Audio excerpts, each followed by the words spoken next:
अन्ना अपनी बेटियों को स्कूल के लिए तैयार कर रही है। उसके पति पीटर खुश नहीं है कि उसकी पत्नी अपने मरीजों को घर आमंत्रित करती है और उसके साथ बहस करती है। अन्ना अपने कार्यालय में एक ग्राहक से बात कर रही है। लड़की चिंतित है कि उसने एक साल में 7 साथी बदल दिए हैं और वकील उसे शांत कर देता है। शाम को अन्ना अपने बच्चों को एक परी कथा पढ़ती है। बेटी एक रिश्तेदार के आगमन का इंतजार करती है, लेकिन उसकी माँ उसे घर के पास काम करने के लिए सोने के लिए मनाती है।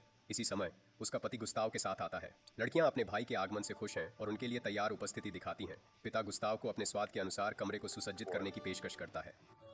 घर के दरवाजे के पास गुस्ताव के बारे में अपने मास्टर के साथ बात करते हुए उसे लड़कों की कुंजी मिली है। वह इसे लड़के को देना चाहती है, लेकिन जब वह कमरे में प्रवेश करती है तो उसे गड़बड़ का पता चलता है और इसे साफ करने का फैसला करता है। गुस्ताव तौलिया में शॉवर से लौटते हैं। महिला कुंजी चेन के बारे में भूल जाती है और उस किताब के बारे में आश्चर्य करती है जिसे लड़का रात में पढ़ रहा है और उसके मुवक्किल द्वारा देखा जाता है, जो अपराधी के खिलाफ गवाही नहीं देना चाहता है। दोपहर में महिला अपनी बेटियों को स्कूल से लेती है। घर पहुंचकर पति को बेटे से झगड़ा करते हुए सुनते हैं। गुस्ताव जंगल में टहलने चला गया। पति अपनी पत्नी को बेटे के साथ गलतफहमी के बारे में बताता है। अन्ना ने लड़के को परिवार के जीवन में शामिल करने की पेशकश की। अदालत की सुनवाई के बाद अन्ना लड़की का समर्थन करती है और उसकी कार्रवाई को मंजूरी देती है। पार्किंग स्थल में वह ग्राहक के दुर्व्यवहार को देखती है और उसे फटकार देने की तरफ जाती है। घर पर महिला को गड़बड़ का पता चलता है। वह अपने पति को डकैती के बारे में बताने के लिए फोन करती है और गुस्ताव से यह जांचने के लिए कहती है कि उस लड़के के कमरे से क्या गायब हो सकता है। कार्यालय में नायिका को कानूनी नैतिकता का उल्लंघन करने के लिए बताया जाता है। वह इस मामले में अपने साथी को अपनी स्थिति बताने की कोशिश करती है। घर वापस वह कपड़े धोने वाली है। लड़कों की जीन्स में उसे एक कुंजी चेन मिली जो फ्रीडा ने उसे स्कूल से वापस दिया था। नायिका गुस्ताव को कुंजी चेन देती है और सोचती है कि उसे यह कैसे मिला। अगर यह लुटेरों के बैग में था तो गुस्ताव असंतुष्ट है कि उन्होंने अपनी चीजों से गुजरा। अन्ना ने उस आदमी पर घर लूटने का आरोप लगाया और उसे 2 विकल्प दिए। या तो लड़का अपने पिता को सब कुछ स्वीकार करता है और खुद को पुलिस को समझाता है, या वह सक्रिय रूप से परिवार के जीवन में शामिल होता है। सप्ताहांत पर परिवार में घर के पास गुस्ताव अपनी बहनों के साथ एक बीबीक्यू खेलता है। लड़का लड़कियों से सवाल पूछता है कि उन्हें क्या पसंद है और अपने पिता के पुराने टेप रिकॉर्डर पर उनके उत्तर रिकॉर्ड करता है। शाम को अन्ना शराब पीती है और काम के दस्तावेजों की समीक्षा करती है। रेस्तरां में गुस्ताव अपनी सौतेली माँ को अपनी दोस्त अमांडा से परिचय देता है। दंपति महिला को छोड़ देता है। कुछ देर बाद अन्ना को आदमी के कमरे से आवाज़ सुनी गई। कमरे में चढ़कर नायिका ने कपड़े उतार दिए और दर्पण में अपने शरीर को देखा। अगले दिन अन्ना ने शाम को अदालत में एक बैठक में सवाल पूछे। वह अपने पति को बेडरूम में सक्रिय रूप से समय बिताने के लिए राजी करती है। एक महिला और उसके बच्चे नदी के किनारे चले जाते हैं। जब वह काम कर रही है तो लड़कियों को किनारे पर अलग अलग गोले मिले। गुस्ताव ने महिला को तैरने की पेशकश की। पहले तो वह काम का हवाला देते हुए मना कर देती है, लेकिन अचानक उसने अपना मन बदल दिया और बच्चों में शामिल हो गया। वे एक दूसरे पर पानी छिड़काने में मजा करते हैं।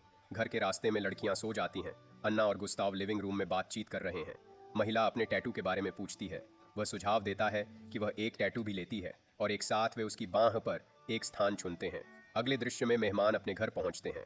अन्ना स्पष्ट रूप से पक्षियों के बारे में बात सुनकर ऊब गई थी और वातावरण को उज्ज्वल बनाने के लिए नायिका संगीत चालू करती है। वह नृत्य करना शुरू करती है, लेकिन कोई भी उसके मूड का समर्थन नहीं करता है, इसलिए महिला खुद को एक और कॉकटेल बनाती है। गुस्ताव बार में जा रहा था और देखा कि अन्ना घर के पास ऊब गई थी। महिला लड़के को कंपनी बनाए रखना चाहती है। बार में नायिका गुस्ताव को एक पेय के लिए आमंत्रित करती है और वे अमांडा के बारे में बात करती हैं। जब वह आदमी छोड़ने वाला था तो अन्ना ने उसे घर के सामने चूमा दिया। महिला ने अपने जूते उतार दिए। उसका पति उससे नाराज था क्योंकि उसे अकेला छोड़ दिया गया था। कार्यालय में मेहमानों के साथ अन्ना और उसके सहायक एक मामले पर घूर्णन की फुटेज देखते हैं। महिला जो देखी है उससे ठीक हो रही है। नायिका पेड़ों के पीछे से झील पर खुद को ताज़ा करने जाती है। महिला पीटर को बच्चों के साथ छिपने और खोजने खेलते देखती है। वह पेड़ के पीछे जहां छिपी थी वहीं से गुस्ताव ने शरण ली। अन्ना ने अपने सौतेले पुत्र का ऑनलाइन प्रोफाइल देखा। हालांकि पुरुष ने स्नेहपूर्वक महिला के हाथ को संचालित किया, जिससे उसके अंतर्मन में रात में विचित्र अनुभूतियां उत्पन्न हुई और नायिका निद्रा से वंचित रह गई, गुस्ताव के स्पर्श की स्मृति संजोए हुए। रात में पथ पर महिला जलपान करने हेतु शैया से उठी। उसने देखा कि लड़के के कमरे का दरवाजा खुला है। जब अन्ना अंदर चली तो गुस्ताव बिस्तर पर लेट गया था और एक किताब पढ़ रहा था। वह कुछ नहीं कहती, बिस्तर के किनारे पर बैठती है और उसके पैरों की मालिश करना शुरू करती है। गुस्ताव को जो हो रहा है वह पसंद है और अपनी सौतेली माँ को कोई परवाह नहीं है। मालिश जारी रखते हुए अन्ना उस आदमी को दिखाती है कि वह अधिक सक्रिय कार्यों पर आगे बढ़ने के लिए सहमत होती है। वे फर्श पर जिम्नास्टिक करते हैं। अन्ना ने आदमी को धन्यवाद दिया और उसके बेडरूम में जाने के बाद नायिका ने अपने सौतेले बेटे को उपहार बनाने का फैसला किया और एक लैपटॉप खरीदा। पतरस इस तरह के कार्य से हैरान है और भविष्य में ऐसे मामलों में उसे परामर्श करने के लिए कहता है। पति और पत्नी रात के खाने के लिए जा रहे हैं और बच्चों को अलविदा कहते हैं। घर लौटने पर नायिका अपने पति के साथ अकेले समय बिताना चाहती है। पीटर सुझाव देता है कि वे सुबह मजा करते हैं जहां ऊपर जाते हैं। अन्ना अपने ग्राहक से बात करती है और उसे घर वापस सामाजिक सेवाओं से मदद लेने के लिए मनाती है। वह अपनी बहनों को उसकी कहानी पढ़ते हुए देखती है। इससे महिला को खुशी मिलती है। अगले दिन अन्ना मेज को साफ कर रही थी जब उसने अपने कदमों को देखा और नीचे घर के बाहर बाथरूम में अलग गुस्ताव ने नायिका को गर्म कर दिया और उसे गहराई से जानने के लिए गर्म किया।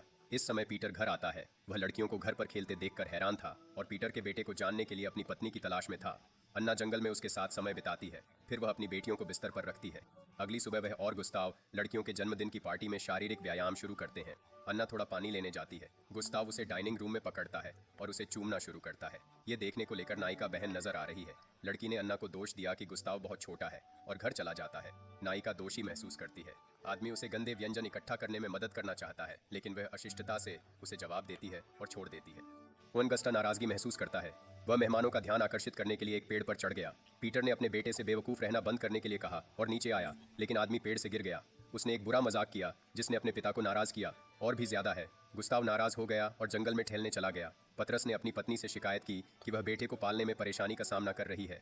रात में अन्ना सो नहीं सकती थी। सुबह जल्दी क्या हुआ के बारे में सोचते हुए वह जंगल में आदमी के साथ संवाद करती है। महिला अपने अफेयर को खत्म करना चाहती है और पूछती है, सब कुछ गोपनीय रखने के लिए। घर वापस आकर अन्ना अपने पति और बेटे को आंगन में देखती है। पीटर अपनी पत्नी को सूचित करता है कि वह कुछ दिनों के लिए अपने बेटे के साथ उनके समर हाउस में रहने की योजना बना रहा है। नायिका नाखुश होती है कि उसका पति अपनी बेटियों के साथ कम समय बिताता है। पीटर अपनी पत्नी को अपनी बहन के कॉल के बारे में बताता है। शाम को वह लड़कियों को एक कहानी पढ़ती है। फ्रीदा पूछती है कि वे स्कूल से पहले अपने पिता और भाई के साथ स्वीडन क्यों नहीं गईं। अन्ना और लड़कियां उसकी बहन से मिलने जाती हैं। नायिका खुद को समझाना चाहती है, लेकिन लीना अपनी बहन को सुनना नहीं चाहती। अन्ना उसके जीवन में हो रही घटनाओं के बारे में सोचने के लिए घर जाती है और अपने पति के लिए एक वॉइस मैसेज छोड़ देती है। बाद में वह लड़कियों को उठाने जाती है। नायिका सड़क से विचलित होकर अपना सेल फोन ढूंढने की कोशिश करती है। अन्ना नियंत्रण नहीं कर पाती है। घर पे लड़कियां देखती हैं कि उनका पिता और भाई वापस आ चुके हैं। महिला पुरुषों के बीच बातचीत को देखती है। लड़कियां अपने पिता से मिलती हैं और तुरंत सारी खबरें बताती हैं। पीटर बच्चों को बिस्तर पर सुलाने के बाद खाने के कमरे में अपनी पत्नी का इंतजार करता है। आदमी अन्ना को यह बताता है कि बेटा हॉस्टल में जाना चाहता है। गुस्ताव अपने पिता को कबूल करता है कि उनका उसकी सौतेली माँ के साथ अफेयर था। पत्नी अपने सौतेले बेटे के साथ इस संबंध को पूरी तरह से नकारती है और अपने पति के साथ झगड़ा करती है। खुद का बचाव करते हुए नायिका अपने पति को बताती है कि गुस्ताव ही उनके घर की चोरी करने वाला था। वह प्रकट करती है कि वह अपने पति से अलग होना चाहती है और पीटर अपनी पत्नी को शांत करने की कोशिश करता है। सुबह अन्ना गुस्ताव के कमरे से उसे अपने पति के सामने समझौता करने वाले टेप ले जाती है। पीटर अपने बेटे से अपनी पत्नी के सामने बात करने का फैसला करता है ताकि उसे झूठ के लिए प्रकट किया जा सके। महिला उनके मामले का खंडन करती है। लड़का देखता है कि उसका पिता उस पर विश्वास नहीं करता है और बंद हो जाता है। जब अन्ना गुस्ताव के पास आती है वह उसके चेहरे पर थूकता है। सुबह लड़का अपने पिता की कार में अपना सामान लोड करता है और अपनी बहनों से विदा लेता है। अगले दृश्य में पीटर और अन्ना लिविंग रूम में बैठे हैं। आदमी अपने बेटे से अलग होने का दुखी है। एक लड़की जिसे महिला ने हाल ही में मदद की थी, धन्यवाद देने के लिए सुबह उनके घर आती है। गुस्ताव ऑफिस में अन्ना का इंतजार कर रहा है। वह मांग करता है कि महिला सब कुछ पीटर को कबूल करे। नायिका लड़के के ब्लैकमेल के आगे झुकने वाली नहीं है। वह सुझाव देती है कि वह घटना की उसके संस्करण को स्वीकार करे। क्रिसमस पर उनके परिवार से दूर रहा जाए। लड़कियों को एक कुत्ता दिया जाता है। देर रात को गुस्ताव हाउस पर दस्तक देता है। लड़का अपने पिता से बात करना चाहता है। सौतेली माँ उसे बताती है कि वह उनकी जिंदगी में बहुत जगह घेर रहा है और उसे भगा देती है। अन्ना की जन्मदिन की पार्टी पर दोस्त एकत्र होते हैं। नायिका फिर से अपनी बहन से सुलह करने की कोशिश करती है। पीटर को उसकी पूर्व पत्नी फोन से संपर्क करती है। वह अन्ना को बताता है कि गुस्ताव गायब है। औरत और उसका कुत्ता जंगल में वापस चल रहे हैं। वह अपने पति से पूछती है कि क्यों वह और बच्चे नहीं गए। पीटर का कहना है कि उसे स्टॉकहोम पुलिस द्वारा बुलाया जा रहा है। हालांकि पति इनकार करते हैं। औरत उसके साथ जाना चाहती है। दिन में वह घर के काम करती रहती है और पति से खबर का इंतजार करती है। लिविंग रूम में सोफे पर सो जाती है। प्योटा देर रात लौटता है। वह अपनी पत्नी को बताता है कि उसने गुस्ताव को जंगल में पाया है। हालांकि वह उनके गर्मी के घर जाने की कोशिश कर रहा था, वह नहीं कर पाया। अन्ना बाथरूम में रो रही है। वह प्रेमी के बारे में खबर से व्यथित है और पछतावे से त्रस्त है। आईने में वह गुस्ताव को देखती है, जो औरत को आरोपपूर्ण नजरों से देख रहा है। नायिका समझ गई है कि वो बेडरूम में नर्वस होकर भ्रांति देखने लगी है। वह पति को दिलासा देने का प्रयास करती है, लेकिन पीटर अपनी पत्नी की बात सुनने को इच्छुक नहीं था। अंत में परिवार कब्रिस्तान में मिलता है। लड़कियों और पीटर गुस्ताव से विदाई लेते हैं। अन्ना घर को ताला लगाती है और शांति से अपने परिवार के साथ चली जाती है। यह 2019 की फिल्म क्वीन ऑफ हार्ट्स की समीक्षा है। ये कहानी संक्षिप्त में है। क्या आपका मानना है कि फिल्म की नायिका उसी परिस्थिति में ऐसे ही व्यवहार करती यदि उसे परिणामों की जानकारी होती? क्या उस पर सच का अधिक बल देना था या सौतेली माँ के कथन को मानना उसके लिए सरल था?